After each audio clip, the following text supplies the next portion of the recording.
Welcome back to Les Schwab Tire Center's Outdoor GPS. It's time for Owin's Field Report, sponsored by Les Schwab Tire Centers. Now, before we jump into this report segment, let's go ahead and talk to Jackson, who is from Newport, with a live report. Jackson, are you down there in the Newport area right now? Yep, we're in about 275 feet of water straight out with probably 50 other boats out here trying to find our non-select salmon. Non-select, that's right. Now, as things have changed, how's the fishing this morning? We actually just got out here probably 15, 20 minutes ago. We have one in the box, missed another one. I know some other people on the radio, they're probably like limited out by now, but last I heard they had 6. So fishing, it's not red hot, but it's decent. It's consistent. Well, I'd say if you've only been out there for 15, 20 minutes, you've had 2 chances with one in the box. You're doing okay. Is it all? I can't complain. No, you can't complain. All silvers or any Chinook in the mix? We've had only silvers. Last weekend, we did get one Chinook. There's been a couple caught, but it's been mainly silvers. And how are you actually trolling for them, Jackson? Are you doing anything different than anybody else, or are you just fishing kind of normal with 360s or something like that? I would say kind of normal. We actually use the Dodgers and the Hoochies. Oh. And a couple of spin fish as well. Two of our rods are on downriggers, and then 2 are with divers. Are those fish pretty deep right now? You said you were in well over 200 foot of water. Are you fishing deep or quite a ways down in the column or up high? Where are you at? I mean, we're pretty much covering everything. We're not too deep. We're probably, the deepest downrigger is probably at 50, and that's the deepest rod we got. The 2 fish that we've had this morning were at 25 on the line counter, and the other one was at like 17. So pretty shallow. It being the first week of, well, actually, we're going into the second week, I guess I should say, everyone. Right. Is this the where things are going to start really turning on? Is it going to hold on for you a little while down there out of Newport?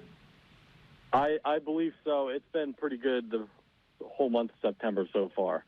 So I hope so anyways, because it's a lot of fun to come out here and catch them. Now, are you actually from Newport, Jackson, or are you traveling there?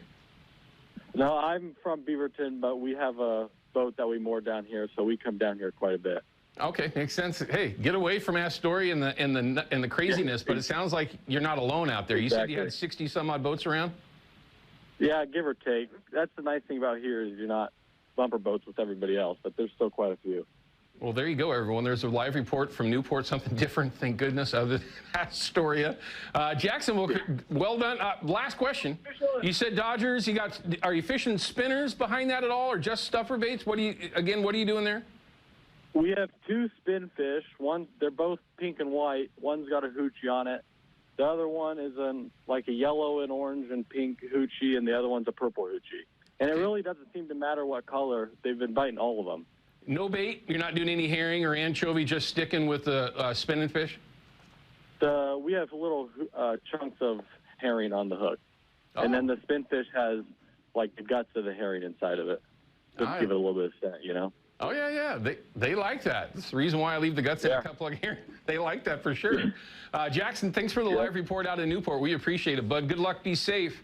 And send some photos in. We'd love to show you off.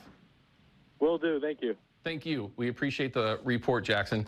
All right, let's go ahead and jump into some of the field report. Mine, at least, before we get into the fish counts, river levels, and all the other stuff. This week, when I can go hunting, I'm going hunting. And it's not that I don't want to go fish. Well, maybe I can. Yeah, I want to go hunting. It is what it is. But with the heat wave that we had this week, I only had a couple of days to really make it happen. And I'm going to tell you right now, doves, at least for the areas that I spent, which was just 2 different areas, 2 different public land zones, was terrible. The first day that I went out, I did kill one, and then that was the last one that I had a chance at for about a 4-hour span. And really what that told me was that they just weren't around. I just literally got lucky. I guess I don't know if you'd call it lucky or not. But then heading a little bit further west from where I initially was, just nothing. And everyone that again, private or public areas, there's folks that are around, just few and far between. And it's a little bit different than what we saw last year, certainly different than the year before. They are migratory with the way these seasons are now for dove hunters like myself. We get a month, and we got a month and a half off, and then another month later on. So hopefully things will progress there. Although when it does turn into duck season, I could care less. But at the very least, I did get a chance to get out and do a little bit of hunting. Drago got a retrieve. That's more important than a lot of things. Overall, though, on the Columbia, the Chinook reports, silver reports, very sporadic. You'll talk to one group of people, and they're just smoking them. I mean, there was a couple of boats this week that were limiting every day when they would go out into the dead zone. Then you would talk to somebody that was out there in the same zone, and they didn't catch anything. It is a very frustrating fishery, especially now with so many fish going through, getting up to Bonneville. We'll get to those fish counts in a minute. The best advice that I could give, and we got this question a few times on our Facebook page in particular, scent is something to play with, bumper lengths or something, all those things that you can play with, you can do that. But in the end, you just got to get in front of a biter, and sometimes you need to cover ground and get to different zones. We're going to check in with Jared in a little bit, who's fishing in a very specific area that's been very productive. If you go up 1.5 miles, people are just struggling. They're just not getting bit. Fish are just flying right by them. So finding areas where fish are hanging out, where you can troll through them repeatedly, that's an advantage. Or just drop the hook and run a wobbler. Most consistent bite that I know of this week were guys that were, and gals, that were fishing on the anchor, running wobblers. And for the folks that have been running triple rigs out lower in the system, they've been doing very well. Biggest issue there has been grass, and it seems like that's been a little bit better in the last handful of days. Although we got, with that wind the way it was, that could change. It'll be interesting to see, but we definitely have some weather changes. We're unfortunately not going to have Katie Sniga with us this morning, but looking at the forecast this upcoming week, things are starting to cool down. That will make things more productive, at least typically, if there's a temperature change in there at all. Let's just take a look at the fish counts real quick, give you an idea what's actually happening over there. Now, Ryan wanted to put the Willamette numbers in just because there was a pretty significant bounce here. They haven't updated the last couple of days. Unfortunately, this is very consistent now, that you're starting to see more fish move later on in the year. And yes, they are springers, just late getting over with only 23,200 over the falls. It's a scratch your head fishery these days, it seems like. But at Bonneville, this is all good stuff. I mean, we're going to show you the 10-year, but the numbers have been pretty darn consistent with a nice bounce yesterday. And based on the reports from folks that are fishing in a very close area to that day, okay, up by Bonneville, it's been good, but not great, because those fish are still flying by. It can be frustrating, but it has been productive, so hopefully you can get out there. But look at the coho numbers starting to ramp up, and those reports have been getting progressively better the last 3 or 4 days as far as folks catching those when they're obviously trying to target Chinook. So pretty darn good things to see in steelhead numbers. It's a good thing. I just hope that they can get up there and get on the rocks. Of course, here's your 10-year average, and I wanted to make sure to show this. Right back on track with this initial bounce that we had yesterday. You can see that it bounced back up from the 15,000s to 19-ish, close to 20, of course. And I would expect that it's going to stay pretty consistent. We're going to see a pretty good bounce here. Again, you know, this is all based on averages, right? Who knows? But it is expected, of course, and it's very consistent. As you can see, in another week or so, 2 weeks, it's going to drop right off.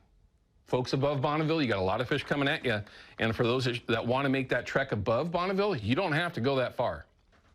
I mean, that's just as far as I'm going to go with it. The Columbia, you can still see, based on a high tide, still very low. Low tide is under 1, so you certainly have to play those tides if you do want to get on the anchor. If not, of course, you can troll around the entire time. No question about that. Don't forget, there is a CCA meeting that's coming up, and our good friend Scott Call from Brad's Killer Fishing Gear is going to be the guest speaker.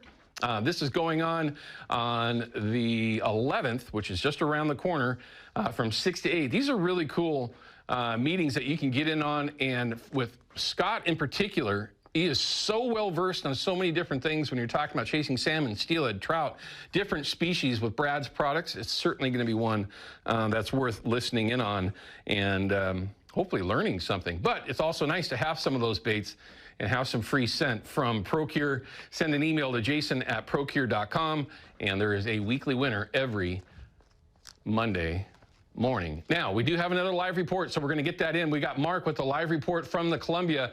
Mark, again, you don't have to say what rock you're standing on or what spot you're trolling in, unless you wish to. But how's the fishing this morning? What are you seeing? Good morning, Owen. How are you today? I'm doing good, man. All right. Well, we are seeing lots of boats and not very many nets. It's been really slow this morning. Mark, you're above Bonneville, aren't you? Pardon me? Are you above Bonneville? Yes, we're at the mouth of the Deschutes. Gotcha. Okay, this is Mark. I was just making sure real quickly. We've talked with him in the past. With all these fish that are going over Bonneville that are heading your way, are they just not biting or are they not there? Well, they're not here. I mean, we have been trolling for probably almost 2.5, 3 hours. We probably only marked 3 fish. A lot of people we talked to, including some of the guides, said there was a few caught early this morning on spinners, and other than that, everybody's kind of scratching their heads. I have not seen any fish landed since I've been here this morning. Now, Mark, Mark has shared reports multiple times now, and we really do appreciate that, Mark. And we love hearing about different zones, especially above Bonneville, as things start to change for us below Bonneville. But that doesn't make a lot of sense to me. With all these fish that are moving through, you would think that you'd have a nice bunch right out in front of the mouth of the Deschutes. You fished there quite a bit. Have you seen this before? Yes, but usually it's much later in the season when things are starting to wind down. One of the things we noticed that's kind of odd, I haven't even seen any fish jumping or splashing. And typically there's fish, surfacing and splashing around the boats. I wonder if they're just getting stalled out in some of the other fisheries down below you. Although there's a lot of things that are in between there and where you are that could take some of them out of the system. Yeah, since the nets came out last night, we were hoping that might make a little difference. I had a buddy that was up here yesterday. He said he didn't hardly see any fish caught either, but there was lots of nets out. I drove by the Click and Chat yesterday afternoon. There was only like 10 boats there. Right.